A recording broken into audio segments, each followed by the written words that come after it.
Hi, this is Ashley with Pipeline ROI. Today we're going to be talking about the lead capture features that are available to you with your Pipeline ROI platform, how to use them, and this is just meant to be a brief overview. We'll be doing a deeper dive into each type in its own separate video. That way you'll be able to kind of go back and grab what it is you're interested in. So the first type that we're going to be talking about is an embedded form. And what it is essentially a lead capture form that's embedded in the page alongside the content. So someone, backing up for just a second, the reason why you want to even have and worry about lead capture on your site is that's the sole purpose that your website has. It doesn't matter how much traffic's coming to your site, how many shares you've got. If they're not becoming leads, then that's a problem with your site. Luckily, very easy to get all these enabled and turned on, so you don't have to worry about that. So people aren't going to be willing to give up a name and email address or even additional information if they don't have some level of trust with you, or they haven't, or if you don't provide valuable content or something else of value to them in order to for them to feel comfortable to give you, something like the name and email, for example. Where the value comes into play here is I'm able to go to the page, get the content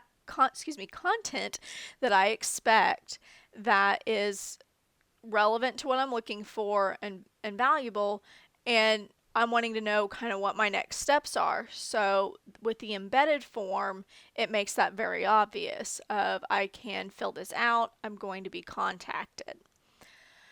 The other way is through what is known as a doorway form. So you may be more familiar with it as a pop-up. And I'm just going to go through a couple different pages here because I do have it set to come up past a certain point.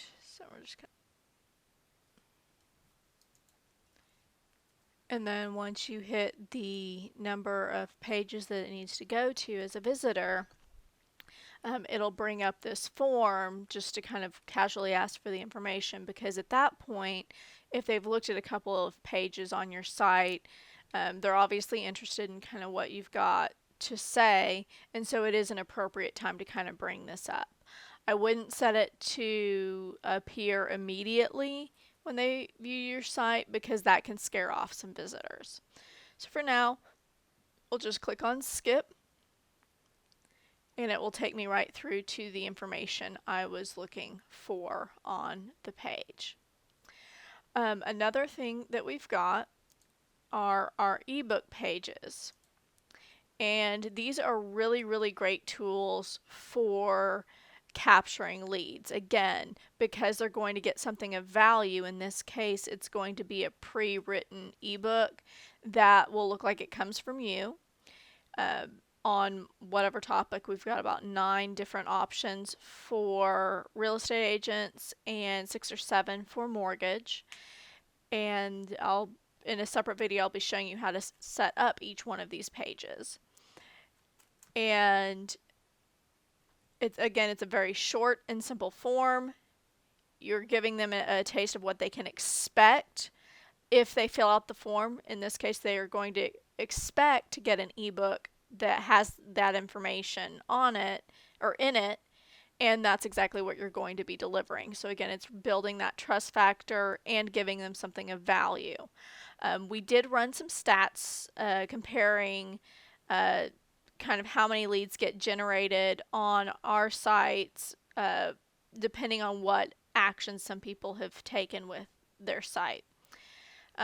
One thing that we did find out is that for customers that enable at least one ebook, they averaged about 22 leads in the time period between January 1st of 2016 and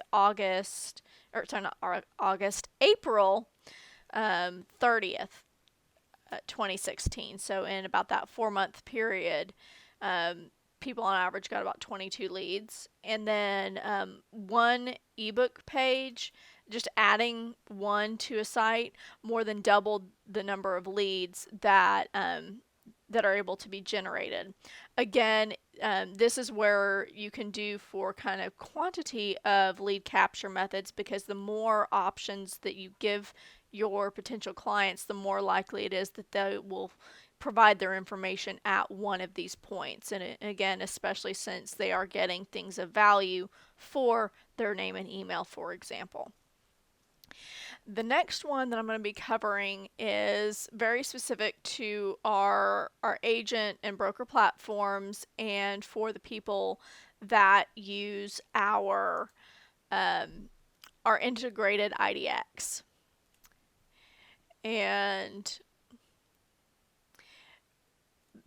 one is that you can have somebody do a save search here. I'm going to be prompted to create an account if I'm a new user, or I can also sign in here if I've already created one. But this is something that you guys get the leads directly from, and it lets somebody save properties so that way they know that you have information, in this case what listings are available that they're interested in. So of course, if I, as somebody searching for a home, I don't want to have to recreate the same search every time I visit a site. So I'm going to, be more apt to create an account just so I don't have to do that. But of course, you can always do the not this time. The other option is if you have somebody that comes in and wants to add something to their favorites. Again, they're going to be prompted at that point, because how else are you going to get back to the ones that you really had your eye on if you don't set up an account to be able to preserve that information. That concludes our overview of the different options for lead capture available on the platform, and we'll be breaking them down here in additional videos. Thank you very much for your time, and have a great day, guys.